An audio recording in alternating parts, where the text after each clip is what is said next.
Good morning बच्चों, निकाल लीजिए 8th क्लास की हिंदी की बुक। लेसन 5th था चिट्ठियों की अनूठी दुनिया। इसके अंदर हमने कंप्लीट लेसन के क्वेश्चन आंसर हमने कर लिए थे। इस लेसन के पीछे कुछ कविता दी गई है जो है रामदास मिश्र के द्वारा लिखी हुई। ये केवल आपको पढ़ने के लिए है। इसमें आपको एक क्वेश्चन दिया भी गया था कि रामदास मिश्र की जो कविता है उस कविता के माध्यम से आपको बताना है कि किस पर आधारित है, ये क्यों लिखी गई है, कि क्या इसका संदेश है, ये क्या कहना चाहती हैं। तो चिट्ठियों के बारे में तो हमने क्लियर कर लिया था कि चिट्ठियाँ क्या होती हैं, क्या उनकी अहमियत थी, कैसे उन महात्मा गांधी जी तक पहुंची थी, चिट्ठियों का माध्यम क्या था, आने जाने का माध्यम क्या था और किस प्रकार से हम चिट्ठियों की अहमियत कर सकते हैं। तो ये सारी चीज़ें हमने चिट्ठियों में इस लेसन में 5th वाले में पढ़ ली थी। देखिए इसमें केवल पढ़ने के लिए चिट्ठियाँ, लेटर बॉक्स में पड़ी हुई चिट्ठियाँ। लेटर बॉक्स जिसमें हम चिट्ठियाँ डालते हैं उसे लेटर बॉक्स कहा जाता है। तो लेटर बॉक्स में पड़ी हुई चिट्ठियाँ, अनंत सुख दुख वाली अनंत चिट्ठियाँ। हम उन चिट्ठियों में क्या लिखते हैं, कई सुख लिखते हैं, कई हमारे दुख लिखते हैं। किसी को संदेश पहुंचाना होता है कि हमारे ये दुख है, हमारे ये सुख है, हमें ये चीज़ प्राप्त हो रही है, हमें ये नहीं हो रही है, हमारी ये समस्या हो रही है।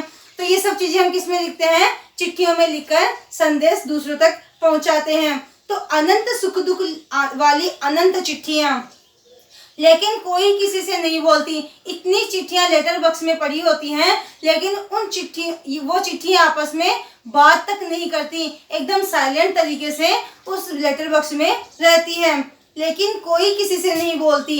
इतने सुख दुख होने के बावजूद वो आपस में बात नहीं करती। सभी अकेले अकेले, और सभी क्या रहती हैं, अलग अलग रहती है, अकेले अकेले रहती है। अपनी मंजिल पर पहुंचने का इंतजार करती हैं, और वो क्या करती हैं, जो पता उनमें लिखा हुआ है उस पते पर जाने का इंतजार करती हैं। कब मैं अपने पते पर पहुंचूं, कब मैं अपने लक्ष्य पर पहुंचूं। कैसा है यह एक साथ होना। जब एक साथ पड़ी है और बातें नहीं कर रही हैं तो यह एक साथ होने का मतलब क्या है, दूसरे के साथ न हंसना न रोना।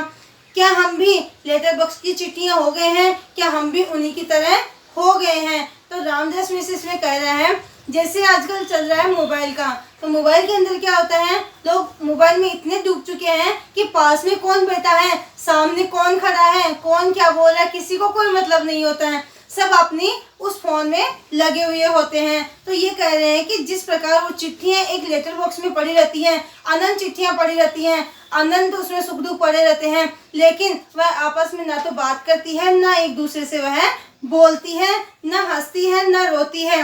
एक दूसरे के सामने क्या करती है, कुछ भी नहीं करती है, केवल वो अपने लक्ष्य को प्राप्त करना चाहती हैं कि कब मैं अपने लक्ष्य को प्राप्त करूं, उसी का इंतजार वह करते करते अपने लक्ष्य तक पहुंचती है।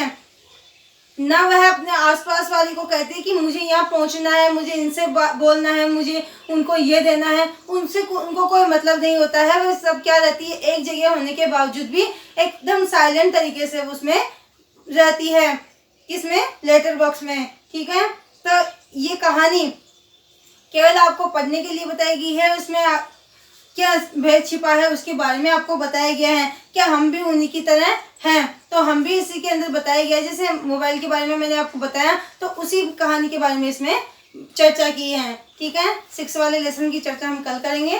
Thank you.